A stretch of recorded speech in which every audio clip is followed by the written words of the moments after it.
অন্যের মনে কষ্ট দিয়ে যারা শান্তি খোঁজে তাদের জন্য এই ভিডিওটি। ১। অন্যের মনে কষ্ট দিয়ে কখনো নিজের মনে প্রকৃত প্রশান্তি আশা করা যায় না। কারণ যার মনে আপনি ব্যথা দিলেন তার দীর্ঘশ্বাস আর আল্লাহর আরশের মাঝে কোনো পর্দা নেই। মনে রাখবেন, আল্লাহ ছাড় দেন কিন্তু ছেড়ে দেন না।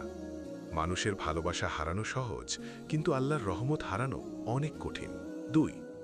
ইসলাম শিখিয়েছে কারো হক নষ্ট না করতে এবং কাউকে কষ্ট না দিতে। আপনি কাউকে কাঁদিয়ে যখন অট্টহাসি হাসেন তখন ফেরেশতারা আপনার উপর লানত বর্ষণ করে। হাসরের ময়দানে মানুষের হক আদায় না করা পর্যন্ত জান্নাত পাওয়া সম্ভব নয়। তাই কাউকে কষ্ট দেওয়ার মধ্যে নয়, বরং ক্ষমা করার মাঝেই সুখ খুঁজুন। ৩।